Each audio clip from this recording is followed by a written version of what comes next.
حاضرین محترم،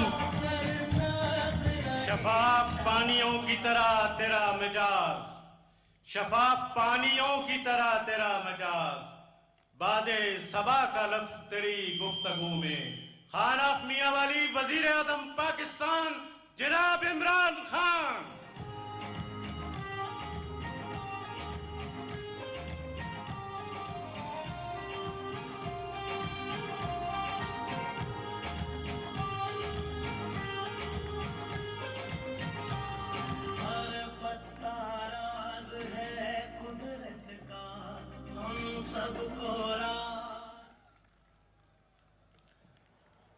بسم اللہ الرحمن الرحیم،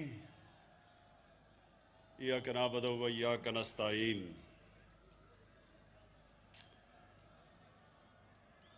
جناب وزیر اعلیٰ Punjab, member parliament, M N As, M Ps, میرے پپلا کے بزرگوں اور نوجوانوں، بچوں،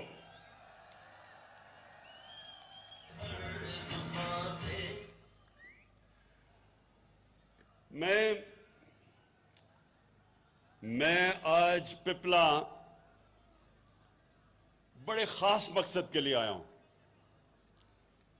اور میں چاہتا ہوں کہ پپلا کے جتنے لوگ ہیں اور میرے جو خاص طور پہ نوجوان ہیں، آپ نے میری باتیں بڑی غور سے سننی ہیں،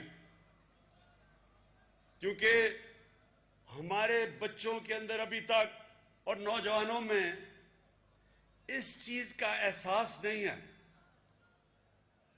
کہ پاکستان کے لیے شجرکاری کتنی اہمیت رکھتی ہے۔ میں یہ چاہتا ہوں کہ سارے پاکستان کے اسکولوں میں ایک سبجیکٹ رکھا جائے، باقاعدہ بچوں کو پڑھایا جائے کہ اس ملک کے مستقبل کے لیے، ہمارے بچوں کے مستقبل کے لیے یہ کتنا ضروری ہے کہ ہم اس ملک میں شجرکاری کریں۔ جو جنگل انگریز چھوڑ کے گیا تھا،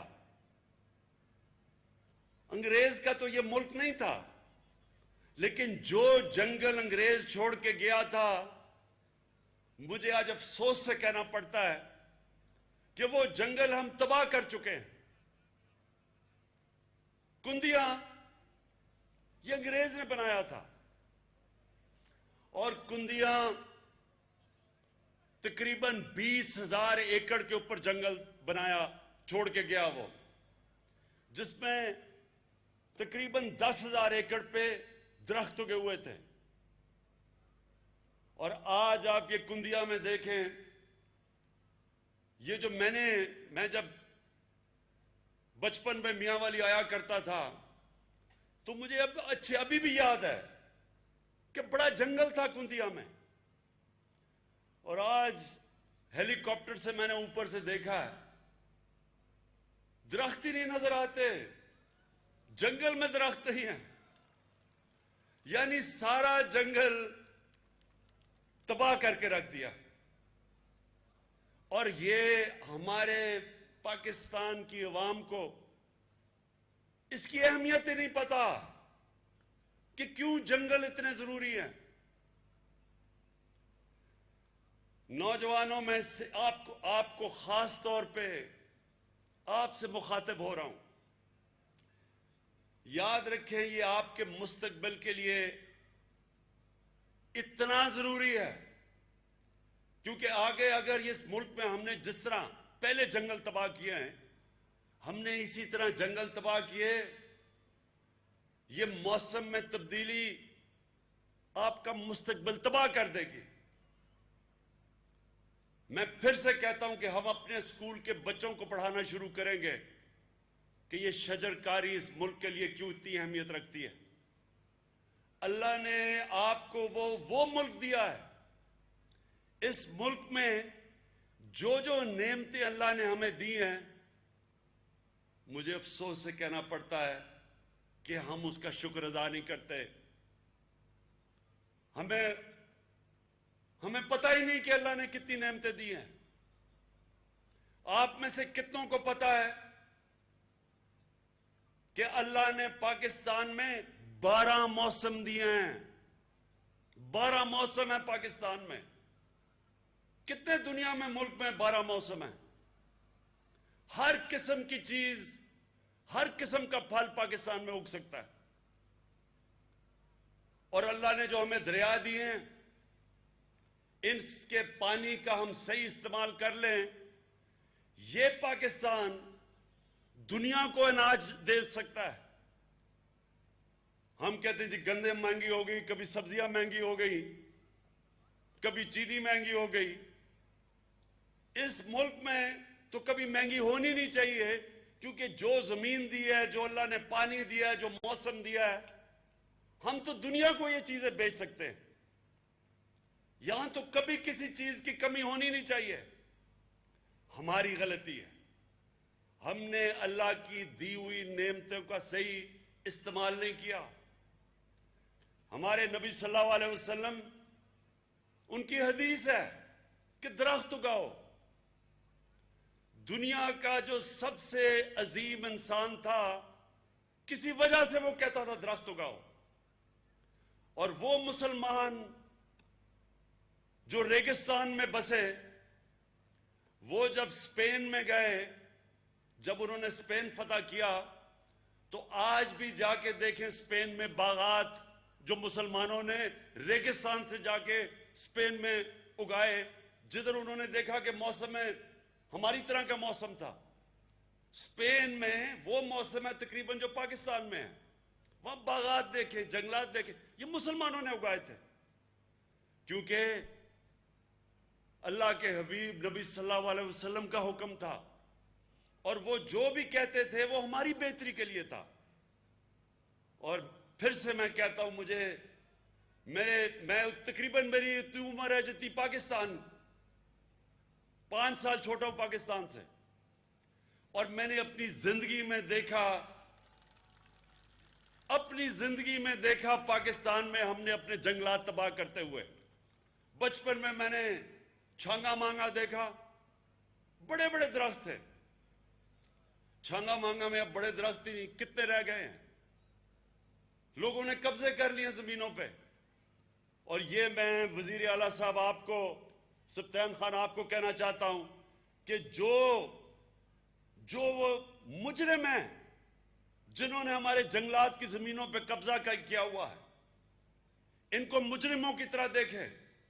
5 لاکھ فائن ہی نہ کریں، ان کو جیلوں میں ڈالیں. کیونکہ یہ جرم ہے اس قوم کے خلاف، ہمارے بچوں کے خلاف، بچوں کے مستقبل کے خلاف. اور یہ جو کندیاں کا جنگل ہم اب آباد کرنے لگے ہیں، اس میں جو اب ہم شجر کاری شروع کر دی ہے، میں کندیاں کے لوگوں اور نوجوانوں آپ کو خاص طور پہ کہتا ہوں، یہ آپ کی ذمہ داری اب اپنے اس جنگل کا دھیان رکھنا ہے. یہ آپ کی ذمہ داری، کیونکہ آپ کا مستقبل ہے یہ. اور یہ جنگل، میرے آج بات یاد رکھ لینا، جو یہ جنگل آپ کو نوکریاں دلوائے گا، جو خوشحالی دلوائے گا، جو آپ کو فائدہ پہنچائے گا، آپ کو چند سالوں میں اندازہ ہونا شروع ہوگا. اور بس ساتھ ڈی آئی خان کے اندر بنجر زمینیں تھی. کبھی بھی کسی کو موقع ملے وہ ڈی آئی خان میں جا کے دیکھیں جو جنگل اگائے ہیں. بنجر زمین پہ، سیم کی زمین پہ آج ایسے جنگل اگے ہوئے ہیں. اور کئی جو ذمہ دار تھے انہوں نے خود کے پی کی حکومت کو کہا کہ جنگل اگاؤ. آج وہ اپنی زمین سے جدھر جنگل اگا ہوا ہے 50 ہزار روپیہ 1 ایکڑ سے صرف ان کو وہ جب لکڑی جلانے کی ملتی ہے، وہاں سے ٹہنیوں سے جو لکڑی جلاتے ہیں، وہاں جانور آ چکے ہیں، وہاں پرندے آ گئے ہیں. وہ سارا علاقہ ہی بدل گیا ہے. تفریح کے لیے لوگ اب سیر کرنے آتے ہیں وہاں. اور وہ بنجر علاقہ ایک بالکل عام لوگوں کے لیے ایک نعمت بن چکا ہے. اسی طرح یہ جو کندیا میں اب ہم بیری لگا رہے ہیں، یہ جو بیری لگے گی یہ بیری یہاں کا مقامی درخت ہے. اس بیری سے جو شہد، پھر سے آپ یاد رکھیں، بیری کا جو شہد ہے اس کی دنیا میں سب سے زیادہ ڈیمانڈ ہے، کیونکہ اس میں جو چینی کا کانٹینٹ ہے وہ بڑا نیچا ہے، صحت کے لیے بڑا اچھا ہے، دنیا اس کو چاہتی ہے. اور ہمیں یہ پتا ہے کہ باہر سے لوگ پیسہ سرمایہ کاری کرنا چاہتے ہیں اس بیری کی شہد کے اوپر. یہ دنیا کو آپ بیچ سکتے ہیں اور اس سے لوگوں کو خوشحالی آئے گی، علاقہ بدل جائے گا. اس کے علاوہ ماحول ٹھیک ہوگا، یہ جو گرم ہو رہا ہے موسم کو ٹھیک کرے گا، بارشیں بڑھیں گی، اور سب سے بڑی بات اللہ کی نعمت آئے گی، کیونکہ یہ نبی صلی اللہ علیہ وسلم کی سنت ہے درخت اگانا. اس کے علاوہ میاں والی کے لوگوں، یہ جو ہم پیسہ انشاءاللہ پنجاب گورنمنٹ پیسہ خرچ کر رہی ہے میاں والی کے اوپر، تعلیم پہ، ہم نے آپ کے سکول ٹھیک کرنے ہیں. مجھے جو سب سے زیادہ خوشی یہ ہے کہ ہسپتال ٹھیک کر رہے ہیں، تاکہ یہاں مجھے پتہ ہے لوگوں کے کتنے برے، اگر یہاں کوئی بیماری سیریس ہوتی لوگوں کو اسلام آباد پنڈی جانا پڑتا تھا. انشاءاللہ ہسپتال ٹھیک کر رہے ہیں، یا ہسپتال بنا بھی رہے ہیں. آپ کے پانی کا بندوبست، یہ جو امجد خان نے بات کی مہاڑ کے علاقے میں، یہ انشاءاللہ میں امجد آپ سے بات کروں گا کہ ہم کیسے ان کی مدد کر سکتے ہیں اس علاقے میں جدھر پانی بڑا نیچا ہے. اوپر وہاں پچھلے عیسیٰ خیل میں خٹک بیلٹ میں پانی پہنچانے کی کوشش کر رہے ہیں، وہاں پانی کا بڑا مسئلہ ہے. اور مجھے، کیونکہ میاں والی میں جب پھرتا تھا علاقے میں، تو سب سے زیادہ لوگ مجھے کہتے تھے کہ جی تھانے سے بچائیں، جھوٹے کیس ہوتے ہیں، تھانے میں انصاف نہیں ملتا. میں آج اب سب کو کہنا چاہتا ہوں کہ پنجاب میں ہم ایک آئی جی لے کے آئے ہیں، شعیب دستگیر. اس کا سب سے بڑا میں نے مشن کیا ہے کہ جو بھی علاقے کے بڑے بڑے ڈاکو گنڈے ہیں ان کو پکڑیں، چھوٹوں کے اوپر ہاتھ نہ ڈالیں، بڑوں کے اوپر ہاتھ ڈالیں.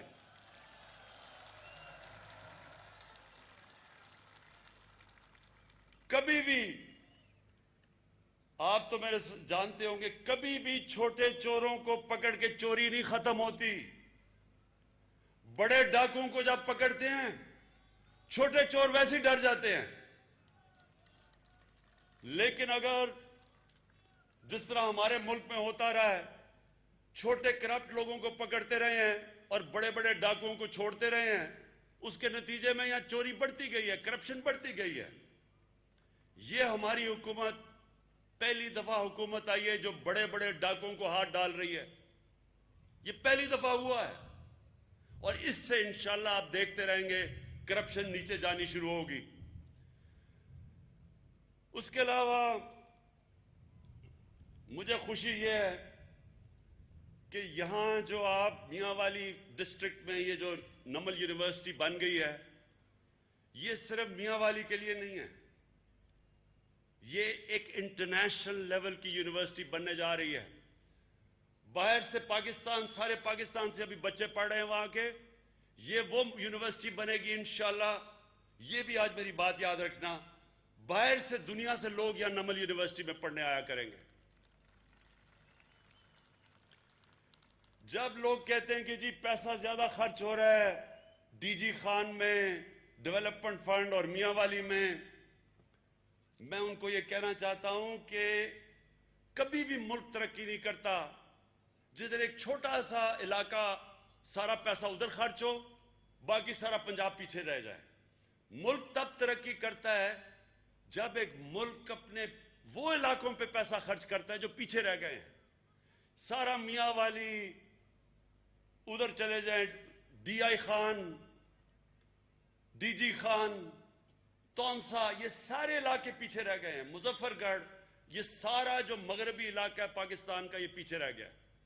اور ہمارا یہ فرض ہے کہ سب سے پہلے جو غریب علاقے ہیں، کمزور علاقے ہیں، ملک کے وہ علاقے جو پیچھے رہ گئے ہیں، یہ ہمارا فرض ہے کہ ان کے اوپر زیادہ پیسہ خرچ کیا جائے، یہاں لوگوں کو اٹھایا جائے اوپر۔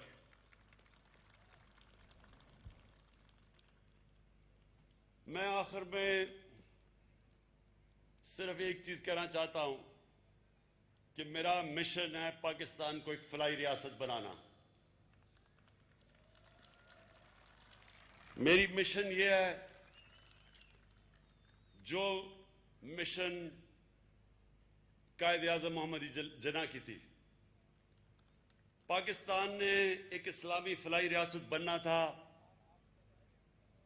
جو کہ مدینہ کی ریاست کے اصولوں پہ ایک عظیم قوم بننا تھا، جو ہم غلط راستے پہ چل گئے۔ بجائے فلاحی ریاست بننے کے ساری ریاست میں تھوڑے سے لوگ امیر ہو گئے اور عوام نیچے رہ گئی۔ پڑھائی میں پیچھے، عوام کے لیے پیسہ خرچ نہیں کیا، پڑھائی میں پیچھے رہ گئے۔ علاج کا یہ ہے کہ پہلے جب ہم چھوٹے تھے تو سرکاری ہسپتالوں میں بہترین علاج تھا۔ آج اگر اچھا علاج کروانا ہے تو پرائیویٹ ہاسپٹل میں جاؤ، سرکاری ہسپتالوں میں بیچارہ صرف غریب آدمی جاتا ہے۔ اردو میڈیم سکولوں میں جب ہم بڑے ہو رہے تھے سارا پاکستان کے بڑے بڑے دانشور اردو میڈیم سکولوں سے نکلتے تھے۔ آج اردو میڈیم سکولوں سے ہمارے جو بچے نکلتے ہیں اچھی نوکریاں نہیں لے سکتے، انگلش میڈیم میں جانا پڑتا ہے جدھر صرف تھوڑے سے لوگ جاتے ہیں۔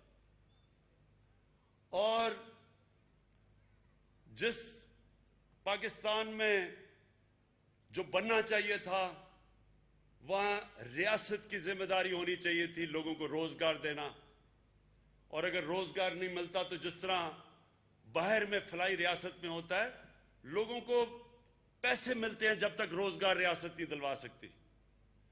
یہ ہے وہ فلاحی ریاست جدھر عدالت میں اگر غریب آدمی جائے تو ہم اس کے لیے وکیل کر کے دیں، وہ اس طرف ہم جا رہے ہیں۔ پہلا سال ہمارا آپ سب جانتے ہیں کہ ایک ملک ملا جس کو کنگال کر کے دیا، مقروض کر کے دیا۔ اس کے باوجود آج پنجاب کے اندر اب تک 50 لاکھ خاندانوں کو ہم نے ہیلتھ کارڈ دے چکے ہیں، ہیلتھ انشورنس۔ 7,20,000 روپیہ ایک کارڈ پہ ایک خاندان کے لیے کسی بھی ہسپتال میں جا کے علاج کروا سکتے ہیں اپنا مفت۔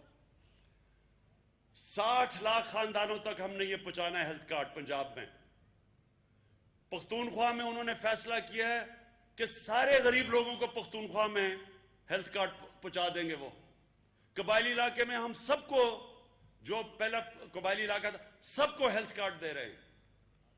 اس کے علاوہ کفالت کارڈ، جو غریب ترین لوگ ہوں گے ان کو وہ کارڈ جائے گا تاکہ وہ ان کو ہر مہینے پیسے ملیں۔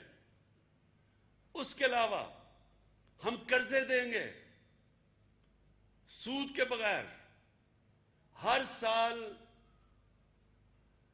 نہیں، ہر مہینہ دیں گے ہم۔ 80,000 لوگوں کو قرضے دیے جائیں گے تاکہ وہ سود کے بغیر اپنے لیے کاروبار شروع کر سکیں۔ ہر سال 50,000 نوجوانوں کو اسکالرشپس دیے جائیں گے جو غریب طبقے سے ہیں تاکہ وہ اپنی تعلیم آگے بڑھا سکیں۔ خواتین جو دیہات میں رہتی ہیں ہم نے شروع کر دیا پروگرام، ان کی مدد، تاکہ وہ اپنی مدد آپ کر سکیں۔